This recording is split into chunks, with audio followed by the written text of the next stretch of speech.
cette année, donc, dans le jury, vous allez reprendre effectivement le jury de cette année. Mais là, je vais céder la parole à Sophie Berthelier, que je vais vous demander d'applaudir, qui a été lauréate 2017 du prix Femmes Architectes. Bon, alors, si tu veux, il y a soit la liste dont tu as besoin de... Oui, non. Bonsoir à tous et à toutes. Merci Catherine de me laisser la parole pour le jury de 2023. Donc en fait, je vais rester assez factuelle et très rapide.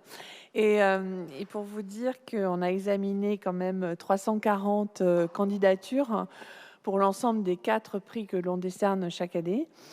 Et que ça représente aussi l'analyse de quand même 1290 projets à peu près. Donc voilà, donc faut être un peu, voilà, faut procéder comment dire, à des notations pour que chaque candidature soit appréciée par l'ensemble du jury. Donc il y a une présélection d'environ 20 ou 5 ou 10 femmes architectes dans chaque catégorie. Et ensuite, il y a un jury final qui décerne ces quatre prix. Donc cette année, les membres du jury, comme l'a dit Catherine, étaient composés des lauréates de l'année dernière, ainsi que des personnalités extérieures, architectes, et notamment Maria Akrivoulis, qui était la présidente d'honneur du jury, qui est la présidente de l'AIDIA, donc l'Association internationale des architectes et ingénieurs italiens. Il y avait Naila Mekataf, architecte cofondatrice de Chrome Studio et membre du comité de la section internationale de la SIA, c'est la Société suisse des ingénieurs et architectes. Il y avait Béatrice Auxan, présidente d'Architectuelle Hauts-de-France, Rosanna Montiel, lauréate du prix international 2022, Claire Garcia-Barrier, mention spéciale prix Jeune Femme Architecte 2022, Cristina Vega Iglesias, jeune femme architecte 2022, Julie Degan, lauréate du prix original de l'année dernière, Adeline Rispal, mention spéciale du prix Femme Architecte 2022, et Christelle Avenier, lauréate Femme Architecte 2023, ainsi que Catherine Guyot et moi-même. Donc, 2022, pardon. Et donc, voilà, donc je vais laisser la parole à Béatrice Auxan, qui va vous présenter les lauréates, parce que nous avons 2 prix, un prix et une mention, des jeunes femmes architectes.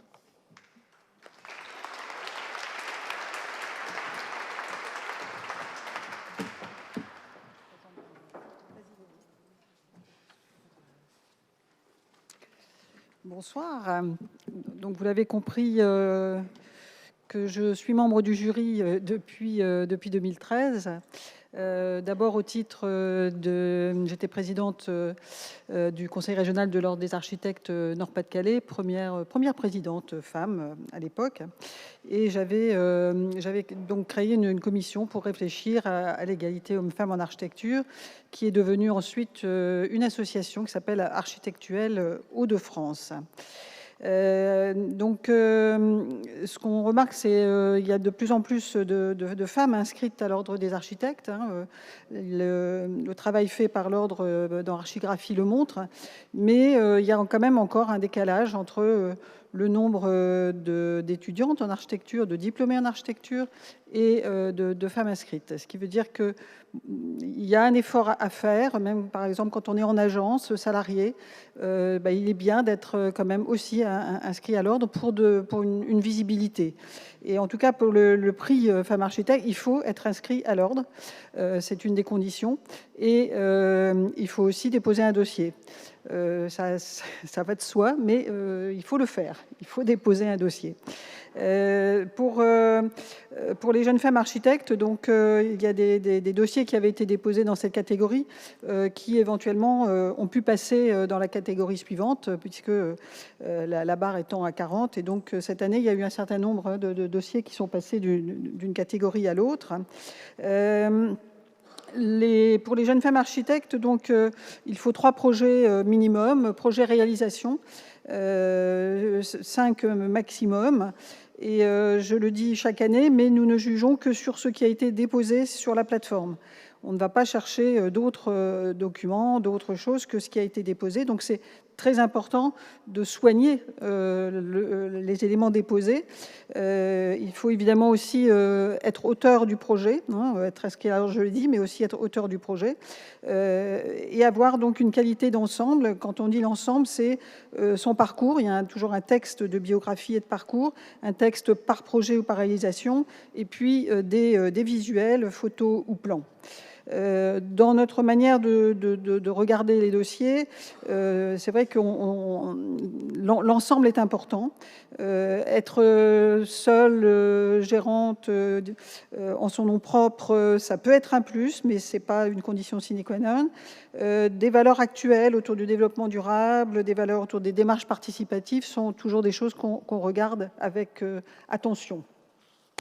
Voilà, donc il y avait 6 nominés dans cette catégorie des femmes de moins de 40 ans.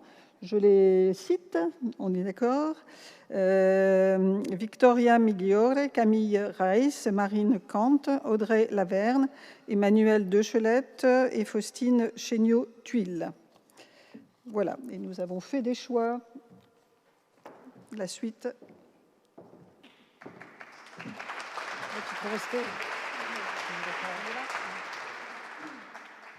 Donc l'année dernière, nous avions eu évidemment un prix Jeune Femme Architecte. On commence par les jeunes. L'année dernière, en 2012, la personne qui a eu la mention spéciale, c'est Claire Garcia-Barrier. Si elle peut venir ici parmi nous, Claire.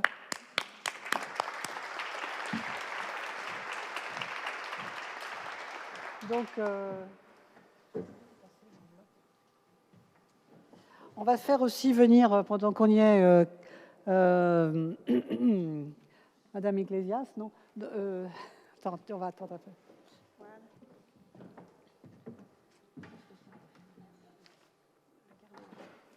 Donc, je vais ouvrir le prix de la mention spéciale Jeune Femme Architecte 2023.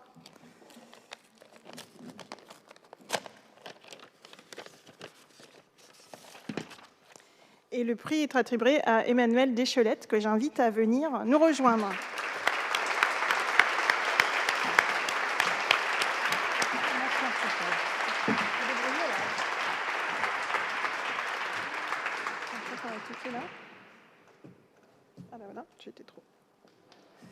Donc, je vais présenter Emmanuelle et après elle présentera ses projets par la suite.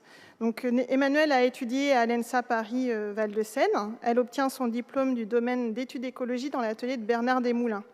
Après avoir voyagé au Moyen-Orient et en Asie, elle travaille 1 an chez Foster & Partners avant de fonder son cabinet avec son frère Philibert à Paris. Leur filiation se cultive dans le projet en partageant la même ambition d'une architecture économe, généreuse et inventive. Fidèles à leurs convictions écologiques, ils s'engagent dans une exigence constructive commune sur les questions des ressources et de leur provenance, d'éco-conception et de préservation des paysages. Ils s'intéressent également au cycle complet des matériaux, leur possible réutilisation, réemploi et recyclage. D'ailleurs, pourquoi Emmanuelle a eu la mention spéciale de la Jeune Femme Architecte. Leur projet phare le démontre avec la construction inédite d'une maison privative en bois et terre crue à Paris. Et ce projet leur permettra par la suite de gagner d'autres concours dans logements sociaux avec la même logique d'utilisation des matériaux biosourcés. Merci, tu as déjà tout dit. Merci déjà beaucoup à l'ARVA et au jury de l'ARVA. Je pense que c'est très précieux d'avoir ce prix quand on démarre dans ce milieu-là. Je sais que c'est le prix de la femme architecte, mais nous, on est une agence mixte. Je travaille avec mon frère, comme l'a dit Claire, donc c'est aussi pour mon frère ce prix. Donc voilà, je remercie mon frère et Jade aussi qui travaille avec nous à l'agence.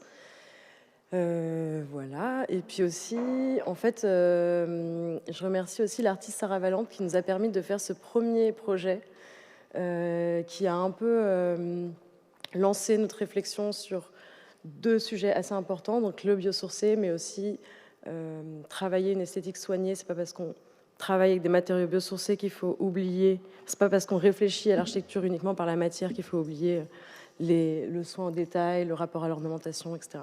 Donc là, donc ce premier projet, c'est une maison dans le 18e arrondissement à Paris, qui a été réalisée donc entièrement en structure bois avec une façade en terre crue. Qu'est-ce qu'il y a? Ah d'accord, ok.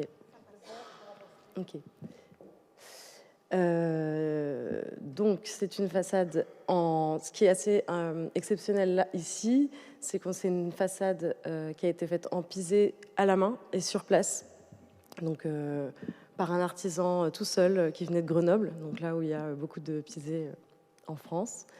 Et puis on a essayé de travailler une écriture un petit peu plus urbaine que ce qu'on a l'habitude de voir avec la terre crue, en travaillant avec des finitions en aluminium, en zinc, qu'on retrouve d'ailleurs un peu comme un fil conducteur dans toute la maison. Et pour rappeler aussi les toits de Paris, enfin c'est comme ça qu'on a convaincu la mairie. Voilà. Donc c'est une maison de 400 mètres carrés, très verticale, très profonde. Donc en fait on a travaillé la terre, on a travaillé avec les ingénieurs pour avoir des ouvertures très contemporaines, ce qui n'est pas forcément habituel quand on travaille la terre. Habituellement on a plutôt beaucoup de plein, beaucoup de massivité pour des ouvertures assez petites. Donc il y a eu tout un travail sur le dimensionnement de ces montants. Voilà. Et on a dessiné l'intégralité, tous les détails d'intérieur. Donc on a travaillé avec des matérialités comme le travertin, le bois, les matières chaleureuses. Et encore une fois, toujours avec ce fil conducteur d'inox. Et c'est une maison très très verticale. C'est une maison qui est à la fois, qui a un programme aussi assez innovant parce que c'est aussi il y a une partie atelier et lieu d'expérimentation. Et plus on monte, plus c'est son habitation. Donc ensuite, en fait, on a fait 3 projets en terre, donc je vais les présenter, et à chaque fois, on a 3 techniques différentes. Ici, on est passé par une technique où c'est du pisé préfabriqué, donc c'est des blocs préfabriqués, préalablement séchés, qui ont été posés. Donc ça, c'est un immeuble de logements sociaux à Boulogne, pareil, en structure bois, avec une façade en terre crue. Pardon ?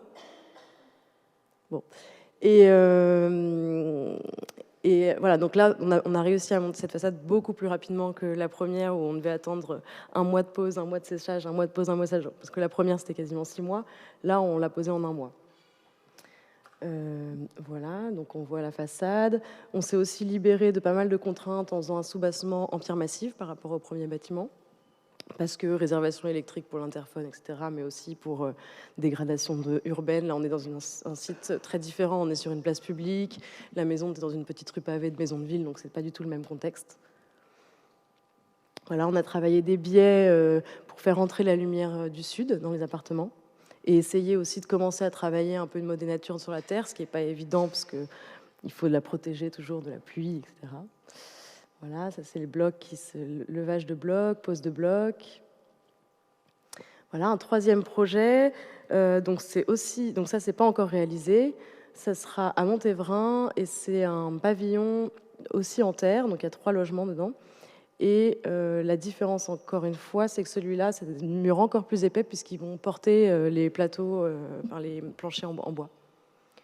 Voilà. Bon, je vais passer assez rapidement sur celui-là. Et puis un dernier projet qui est un immeuble passif dans le 14e, donc à une allure beaucoup plus simple puisque on ne peut pas apprécier les matériaux sur sa façade. On a fait une réinterprétation de l'immeuble faubourien assez classique, mais on a toujours ce soubassement en pierre massive avec des jeux de joints creux et de biais. Et surtout, la façade est en bois, isolation, paille et enduit naturel. Et ce qui nous permet d'avoir un bâtiment où on n'a quasiment pas besoin de chauffage. Donc on a quand même mis des petits chauffages d'appoint, mais a priori, on n'aura même pas besoin de chauffer. Même si aujourd'hui, la question, c'est plus comment on va se rafraîchir que de se réchauffer. Voilà. Et puis, ce qu'on peut voir, ce qu'on ne voit pas du tout sur ces images, parce que c'est très brut, c'est pour permis ça, mais ce que nous a appris aussi le tout premier projet qu'on a vu, la Casa Franca, qui est une maison d'artistes où on a travaillé beaucoup de détails, beaucoup de rapports à l'ornementation. Ici, on va retrouver ça aussi, on va faire intervenir des artistes, notamment dans le hall d'entrée. Il y aura toute une fresque qui va raconter l'histoire du lieu. Et ici, c'est un lieu qui a beaucoup d'histoire, puisque c'était une boîte de nuit antillaise. Avant, c'était une boîte de nuit de transgenres, enfin voilà. Et on va retrouver, par exemple, ça s'appelle le Soleil Club, on va avoir des gravures dans la pierre avec un soleil. Enfin voilà, on va retrouver des petites choses, un peu comme dans les immeubles haussmanniens, on voyait un peu d'artisanat. Donc voilà, on essaye aussi de remettre un peu l'artisanat dans nos réalisations. Voilà. Voilà. Ben, merci. Allô. Bravo à vous.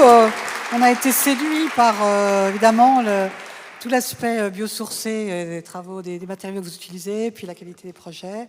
On va peut-être vous remettre quelque chose. Là, mademoiselle, s'il vous plaît. Une coupe en or. Voilà. Donc, bravo à vous. On va faire une photo, viens par là. Avec Claire. Elle va venir avec Claire, peut-être. Bon, bravo à cette jeune femme architecte. Vous voyez, elle était dans la liste des 6 nominés et on n'a pas pu faire autrement que lui donner cette mention pour la qualité du travail qui a été fourni. Merci. Merci. Attends. Oui, tu restes là.